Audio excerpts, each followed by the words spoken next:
On the squib there in the cold conditions as the ball is fumbled, and Kevin Jones right there for the Indians, setting up Quoin in great field position. Then check out the handoff. John Lanham, number 41, will find a hole somewhere in there, and there he goes on a big run of 37 yards.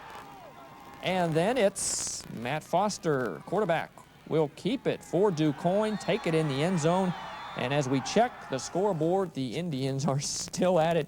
Boy, it seems like they make at least the Final Four every year. Quoin beats Benton 21-6. And how about this?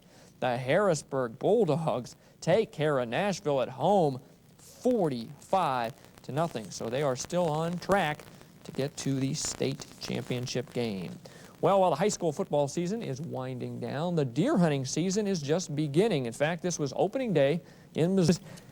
No surprise, the Quoin Indians, as the Indians took on Benton today. That's Matt Foster on the keeper. Watch 14 bust out of there and take it in for a touchdown. And then later, Foster will give to Chris Elder for another score. Very impressive win for Quoin as they win at 21-6. Talk about impressive. How about Harrisburg? The Bulldogs roll over Nashville 45-0. In college volleyball, Southeast Missouri State clinched its 5th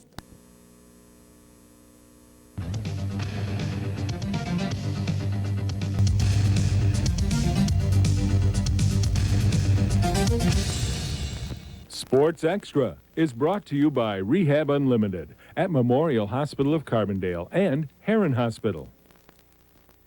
Good evening and welcome to another playoff edition of Sports Extra. I'm Darren Kennard. Coming up, we'll see if the Bulls could get revenge on the Cavs, if the Blues could overtake the Red Wings, and who has the poll for tomorrow's Atlanta 500.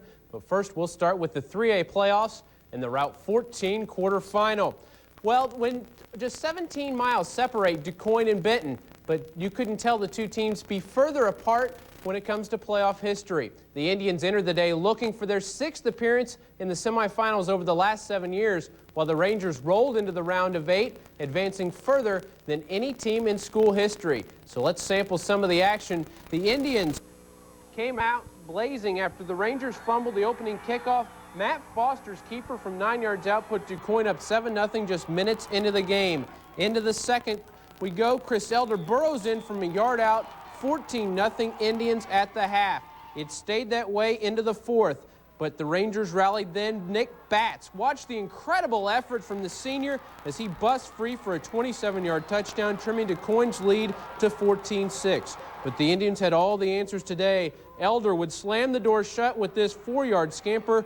Quoin moves on with a 21-6 win. Our defense played super. We felt like we had them prepared, and Coach Ellis, the defensive coach, had them ready to go. So, you got to play defense, and I think we played pretty good defense today. It's a big step for our program to get here, and like I told our kids after the game, I'm proud of their effort, and we got too much to be proud of this year, as far as what our accomplishments were, to let this game take anything away from our season. The Rangers wrap up a fabulous season at 10-2, while the Indians move on to the semis with that same 10-2 mark. Well, sliding down Route 34 out of Benton, we found the other area quarterfinal as Mississippi champion Nashville visited Harrisburg out of the Ohio. Both teams entering the day with 10-1 marks, but it would be the Bulldogs sending an early message with the defense. Matt Hancock picks off this Kelly Cruiser pass to set up Harrisburg in great shape. 3 plays later, Adam Tomko plowed in from 8 yards out. 7-0 Dogs. On the first play of the second quarter, Drew Logan went up top into the swirling wind for a 25-yard scoring connection with Patton Seagraves. 13-0 Harrisburg. It was 19-0 before the Hornets finally threatened. But as Andy Gajewski struggled for the end zone, Scott Way punches the ball free, and Clint Simpson pounces on it in the end zone, and the Bulldogs were back in business. They would capitalize once more. Chad Sanders ripping off a 35-yard scoring jaunt, and the route was on. Harrisburg led 39-0 at the half, winning 45-0. We really came out fired up. I was really proud of us today. I would have never thought this would ever happen. I thought it was going to be a nail-biter. I don't know much else to say. Had some big long runs, some big pass plays. Our team played tremendous defense. Again, I just got to pat every kid on the team on the back because it was a definite team effort.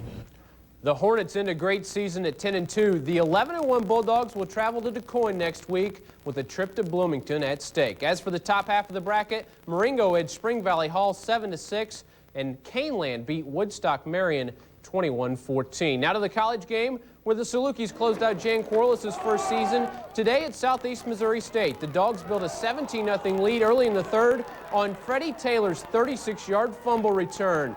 But Southeast would battle back. Jeff Shaw scored on the keeper to put the Indians on the board, cutting the lead to 17-7. Then Brent Murgo took over. His 2-yard score trimmed the lead to 17-14. Then this 5-yarder in the fourth put the Indians in front to